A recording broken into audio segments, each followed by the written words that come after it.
The stars had never looked so cold to Commander Al as they did on the day he brought 40,000 warships to Earth. He stood on the bridge of the Eternal Conquest, his 6 compound eyes scanning the blue planet below. It was a small world, soft, green and blue and wrapped in white clouds like some kind of gift waiting to be opened. The hegemony had crushed 17 civilizations before this one. Each conquest had been quick. Each surrender had been complete. They did not lose. They did not negotiate. They arrived, they demonstrated their power, and the lesser species bent their knees. This world would be no different. "Status report," Al said, his voice clicking through his translator. His second-in-command, a younger named, stepped forward. "The humans have one orbital station, Commander, 200 crew members, no fleet, no planetary shields. Their weapons are primitive." Al's mandibles clicked in what passed for amusement among his kind. One station against 40,000 ships. Do they even understand what is coming? "Their leader has requested communication, Commander." "Show me." The flickered to life and Al saw his first human. She was small, soft-skinned. Her hair was gray and pulled back from her face. She held a small cup of brown liquid in her hands and she was smiling. "Hello," she said. "My name is Doctor. I am the commander of this station and the designated representative of Earth. Welcome to our solar system." Al stared at her. The translator had rendered her words imperfect, but something about them felt wrong. She was not afraid. She was not begging. She was welcoming him as if he were a guest. "I am Commander Al of the hegemony," he said. "Your world has been selected for integration into our empire. You will surrender immediately or face destruction." Doctor took a sip from her cup. "I see. Would you like to discuss the terms of our relationship over tea?" "Tea?" "It is a warm drink, very calming. We find it helps with difficult conversations." Al cut the communication with a sharp gesture. "What kind of species is this?" he asked. "Do they not understand what surrender means?"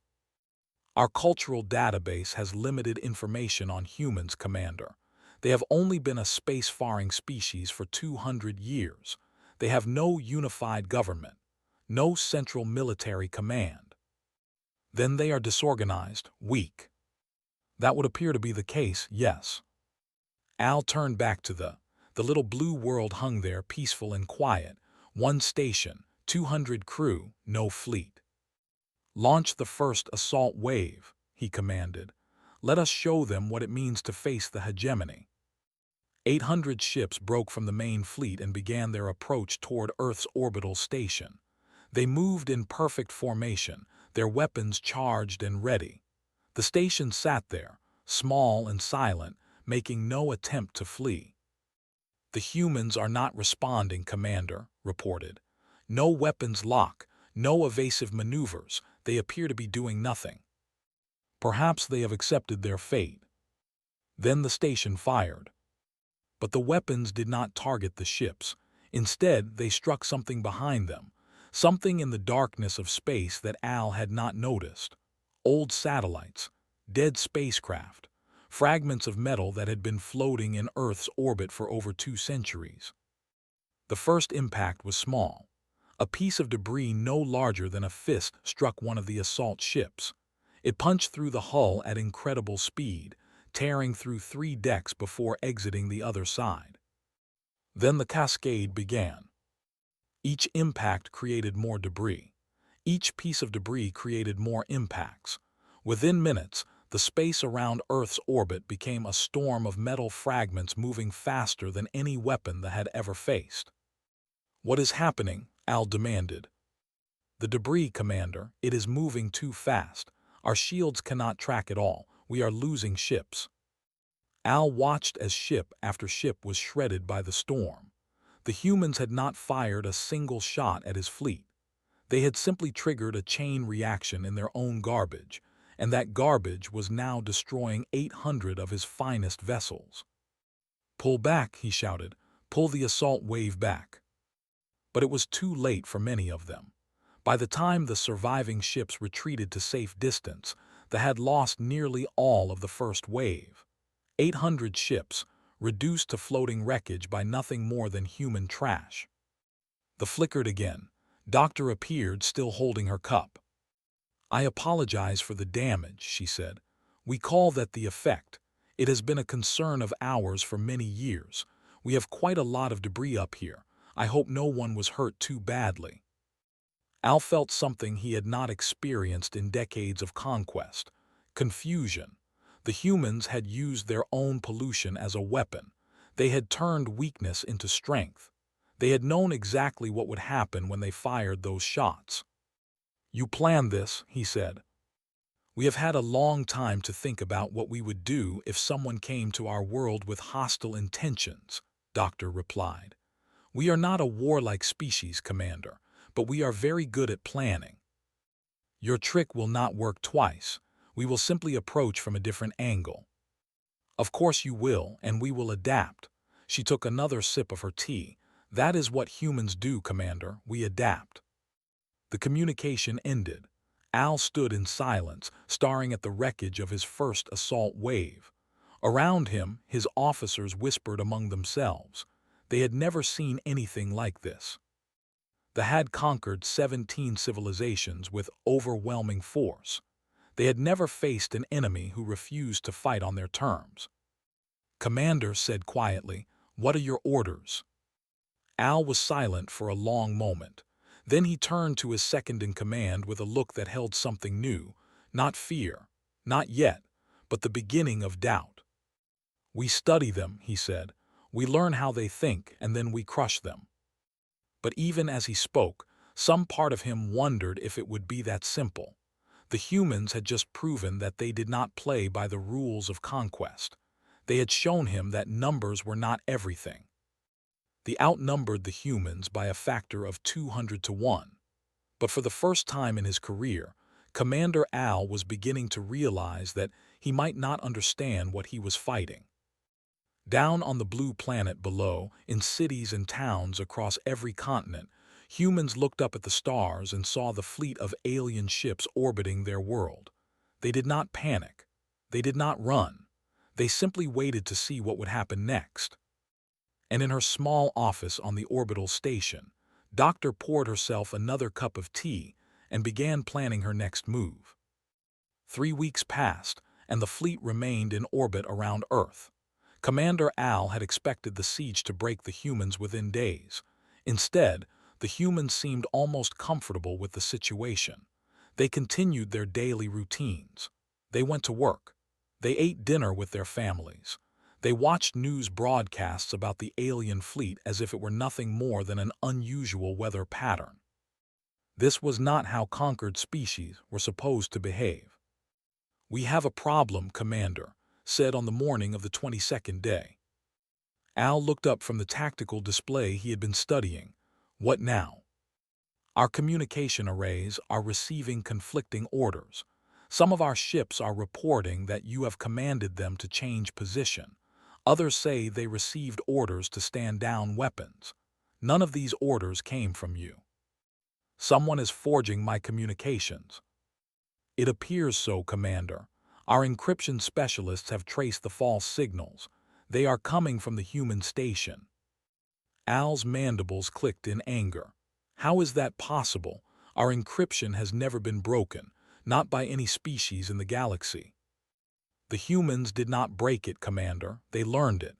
They have been listening to our transmissions for 3 weeks, watching, studying. They figured out how our system works simply by observing us. This should not have been possible. The encryption system was built on principles that had taken their greatest minds centuries to develop. The humans had unraveled it in less than a month." "What have the false orders accomplished?" Al asked. "Confusion, mostly. Some ships moved when they should have stayed still. Some weapons powered down at the wrong times. Nothing catastrophic, but the real damage is to our coordination. Captains are now questioning every order they receive. They do not know what is real and what is human trickery." The humans called it social engineering. They had no word for such a concept. They had never needed one. Their society was built on perfect obedience. Orders came from above, and those below followed without question. Now the humans were teaching them doubt. Change all encryption codes, Al ordered. Use the secondary system. Yes, Commander, but I must warn you. If they learn the first system so quickly, they may learn the second as well. Al said nothing. He knew was right. The ground invasion began on day 24. They chose a remote region of the planet that the humans called Siberia. It was vast and empty and covered in snow. The perfect location for establishing a beachhead without civilian interference. 10,000 soldiers landed in the frozen wasteland. They were the finest warriors in the hegemony, equipped with the most advanced weapons and armor. They expected token resistance at most. What they found was something far worse. The cold came first. It was warm and humid, and their soldiers were not designed for temperatures this low. Within hours, equipment began to malfunction. Soldiers began to slow down. Some stopped moving altogether. But the cold was only the beginning. "Commander," came the report from the ground forces, "we have found signs in our language. They point toward what they call safety zones." "Do not follow them," Al ordered immediately. "It is a trap." "Too late, Commander. Several units have already moved toward the indicated locations. They report that the zones led them deeper into the wilderness. They are now lost and requesting rescue." The signs had been placed by the humans, written in perfect script, designed to look like official military markers. The soldiers had followed them without question because following orders was what soldiers did. "There is something else, Commander. Holographic projections. They appear to be officers. They are issuing retreat orders to our units. The humans can create holograms of our officers. The projections are crude, Commander, but in the storm and snow, our soldiers cannot tell the difference. They are scattering across the landscape, each unit following different false orders." Al gripped the edge of his command console until his claws left marks in the metal. The humans were not fighting his army. They were confusing it, misdirecting it, turning his own soldiers' discipline against them. Supply drops were next to be targeted. The coordinates for resupply locations were somehow altered. Food and weapons fell in empty valleys. Medical supplies landed in frozen lakes. The soldiers on the ground grew hungry and afraid. And throughout it all, Doctor continued her daily broadcasts. She appeared on every communication screen, uninvited but impossible to block. She spoke calmly, kindly. She asked the soldiers about their homes. She wondered if they missed their hatchlings. She spoke about Earth's history, its wars, its famines, its long, painful recoveries. "Your species has existed for 30,000 years, she said in one broadcast. "You have built an empire that spans 100 worlds. But in all that time, have you ever stopped to ask why? What is the purpose of conquest if not to make life better? And whose life has your empire made better truly?" The High Command ordered the broadcasts blocked, but the soldiers had already heard them. And worse, they had started thinking about them. "Commander," reported on day 30, "we have a new problem. Desertion rates are climbing." Desertion. Al could not believe what he was hearing. Soldiers do not desert. These ones do. They are requesting permission to return to their ships. Some are refusing to follow orders. They say they do not want to fight anymore. "Do not want to fight. We are the hegemony. Fighting is what we do." "Yes, Commander, but the human woman's broadcasts have planted questions in their minds. They are asking why they are here, what they are dying for. What happens to their families if they fall in this frozen wasteland far from home?" Al realized with growing horror what Doctor had done. She was not trying to defeat his army in battle. She was trying to make them defeat themselves. She had introduced something far more dangerous than any weapon into his forces. Doubt. The empire was built on certainty, on the absolute faith that following orders led to victory, on the unquestioning belief that the hegemony was right and just and destined to rule. Doctor had not attacked that belief with arguments or evidence. She had simply asked questions. And questions, once planted, were impossible to uproot. By the end of the fourth week, the ground invasion had collapsed, not because the humans had fought back, but because the soldiers had stopped fighting. They huddled in their damaged transports, waiting for extraction. They talked among themselves about the gray-haired woman who spoke to them through their screens. They wondered if maybe, just maybe, she had a point. The fleet above was not doing much better. False orders continued to spread confusion. Ships that should have been working together were now suspicious of each other. Captains questioned commands. Crews whispered about the strange human broadcasts. Al stood alone on his bridge, watching the blue planet turn slowly below. He had brought 40,000 ships to this world. He had expected to add another conquest to the hegemony's long list of victories. Instead, he had lost ships to garbage, soldiers to cold weather, and morale to a small woman with a cup of tea and a talent for asking uncomfortable questions. "Commander," said quietly, "Doctor has requested another conversation. She says she would like to discuss terms." Terms, the word should have made Al angry. They did not discuss terms with conquered species. They dictated, they commanded, they took. But nothing about this conquest had gone the way it was supposed to. And somewhere in the back of his mind, Al was beginning to realize that the humans had never been the conquered ones. They had been the teachers.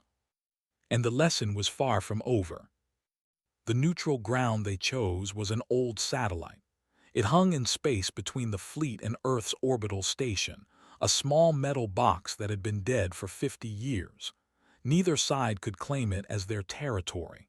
Neither side could set a trap there without the other knowing. Commander Al arrived with 12 guards. Doctor arrived alone. She stepped out of her small shuttle and looked at the assembled warriors with what appeared to be genuine curiosity. She was smaller than Al had expected, older.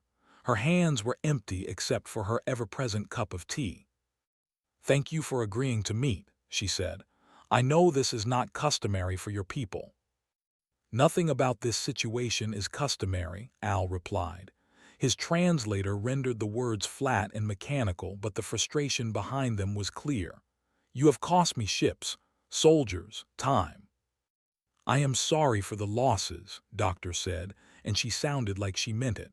"We did not want this conflict, but we also cannot allow ourselves to be conquered." "You have not won," Al said. "We still possess the firepower to glass your world. Every city, every forest, every ocean could be burned to nothing. You understand this?" "I do." "Then why do you smile?" Doctor took a slow sip of her tea before answering. "Because you are here, Commander, talking to me. If you were going to destroy Earth, you would have done it already.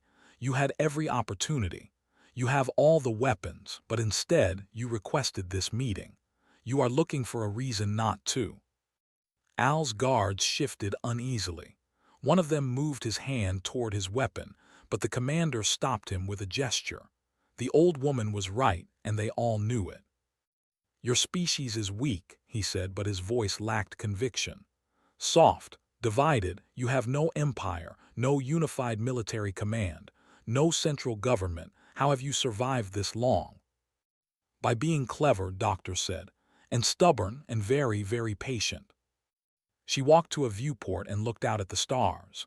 The fleet was visible in the distance, thousands of ships hanging in perfect formation. Below them, Earth continued its slow rotation, blue and green and white. "Do you know how many times humanity has faced extinction, Commander? Not from outside threats, from ourselves. We have waged wars that killed millions. We have built weapons that could destroy our entire world. We have polluted our planet and hunted our animals and treated each other with terrible cruelty." "This does not sound like a recommendation," Al said. "It is not. It is a warning." She turned back to face him. "Every disaster we have survived has taught us the same lesson. The strong are not the ones who last. It is the ones who adapt, the ones who learn, the ones who refuse to give up even when everything seems lost. Pretty words, but words do not win wars. No, but ideas do. Doctor set down her teacup on an old console. You have lost more ships to our debris than to our weapons, more soldiers to our weather than to our armies, more loyalty to our questions than to any battle we have fought. That is not because we are stronger than you, Commander. It is because we have had 10,000 years of practice at being the underdog. The silence that followed stretched for a long moment. Al's mandibles clicked slowly, a sign of deep thought among his species. His guards watched the old woman with something that might have been fear or might have been respect. It was hard to tell. "What do you want?" he finally asked. "Peace, trade, exchange of knowledge and culture, a seat at your hegemony's council table not as a conquered subject but as a partner." The hegemony does not have partners, only subjects and enemies. Then perhaps it is time for the hegemony to try something new. Doctor smiled again, and this time the expression carried something sharper. "We can continue this standoff for as long as you like, Commander. We have supplies to last for years. Our debris field will only grow more dangerous as your damaged ships add to it, and our broadcasts will keep playing day after day, asking your soldiers questions they cannot stop thinking about. You would prolong this conflict indefinitely." "If we must, but I would prefer not to." She picked up her teacup again. "We are a curious species, Commander. We want to explore the galaxy. We want to learn about other cultures. We want to trade goods and ideas and stories. But we will not do any of those things as slaves. We would rather die free than live in chains. And I think after everything you have seen, you know we mean it." Al thought about the last 4 weeks. The debris storm that had destroyed his first assault wave. The false signals that had spread confusion through his fleet, the frozen wilderness that had swallowed his ground forces, the questions that had eaten away at his soldiers' morale. He thought about the 17 civilizations the hegemony had conquered before Earth, how quickly they had surrendered, how completely they had submitted, how easy it had been to integrate them into the empire. None of them had fought like this. None of them had turned their own weaknesses into weapons. None of them had refused to play by the rules of conquest. "If I agree to your terms," he said slowly, "the Hegemony Council will not understand. They will say I have failed. They may order me to continue the attack." "Then explain it to them," Doctor said. "Tell them what you have learned. Tell them that humanity is not worth the cost of conquest. Tell them that we make better friends than enemies." And if they do not listen, then I suspect they will send another fleet, and we will teach that fleet the same lessons we have taught you, and the fleet after that, and the one after that. She shrugged. "We are patient, Commander. We can do this forever." Al stared at her for a long moment. This small, soft creature, this gray-haired woman with her cup of tea and her gentle voice, and her endless capacity for asking uncomfortable questions. "You are not what I expected," he said finally. "We rarely are." The negotiations lasted 3 more days. In the end, a treaty was drafted, trade routes were established, cultural exchanges were planned, and humanity was granted observer status in the Hegemony Council, with the promise of full partnership within a decade. The fleet on the morning of the 42nd day. Official hegemony records would later describe Earth as a strategically non-viable target, too troublesome to conquer efficiently, too insignificant to waste resources on. But among the soldiers who had served in the campaign, a different story spread. They spoke of the blue world that had fought back with garbage and cold weather and questions. They spoke of the small woman who had smiled at an armada and offered them tea. They spoke of a species that refused to surrender, no matter the odds. A new phrase entered military doctrine. It had no direct translation in their language, but it meant something like this: beware the species that laughs when outnumbered. Back on Earth, celebrations were muted.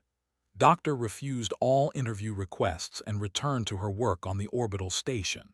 When asked what she had felt when facing 40,000 alien warships, she reportedly said that she had felt the same thing she always felt when dealing with difficult situations. Curious. The first trade delegation arrived 6 months later. They were nervous at first, uncertain how the humans would receive them after the failed invasion. But the humans welcomed them with open arms. They showed them their cities, their museums, their restaurants, and yes, their tea. The ambassador found the beverage strange at first, bitter, warm. It served no nutritional purpose that he could determine. But as he sat in Doctor's office, watching the stars through her window, he began to understand why the humans valued it so much. It was not about the drink, it was about the ritual, the pause, the moment of calm in the middle of chaos. "You could have destroyed us," the ambassador said. "You had 40,000 ships, we had one station." "You outnumbered us," Doctor agreed, "but you did not outsmart us." "How did you know your tricks would work?" "We did not." She smiled and poured him another cup of tea. "We never do. That is not how humans operate. We try things, we fail, we try again. Eventually something works." "That sounds exhausting." "It is, but it is also how we learn." She looked out at the stars. "The universe is very large, ambassador, and we have only just begun to explore it. There will be other threats, other challenges, other species who think they can conquer us because we are small and soft and divided. And what will you do when they come?" Doctor raised her cup and smiled the same smile she had shown to Commander Al on the first day of the invasion. Calm, confident, patient. "We will adapt," she said. "That is what we do." The ambassador thought about that for a long moment. Then he lifted his own cup in a gesture of respect. "To adaptation," he said. "To adaptation," Doctor agreed. And outside the window, the stars continued to shine, bright and cold and full of possibilities, full of dangers that humanity had not yet imagined, full of wonders that awaited discovery. They had come to Earth expecting an easy conquest. They had left with something far more valuable, a lesson, a warning, and perhaps in time a friend. Humanity was small, soft, divided, but they were also clever and stubborn and impossible to predict. They turned garbage into weapons and questions into ammunition. They refused to fight fair because they knew they could not win that way. And in a galaxy full of empires built on strength and conquest, that made them something unique, something valuable, something dangerous. Doctor finished her tea and began drafting humanity's first formal proposal for an interstellar embassy. There was much work to be done, treaties to negotiate, alliances to build, a whole galaxy to explore. But for now, she allowed herself a moment of satisfaction. They had come with overwhelming force. They had expected fear and surrender and quick victory. Instead, they had found humanity. And humanity, as always, had refused to play by anyone else's rules.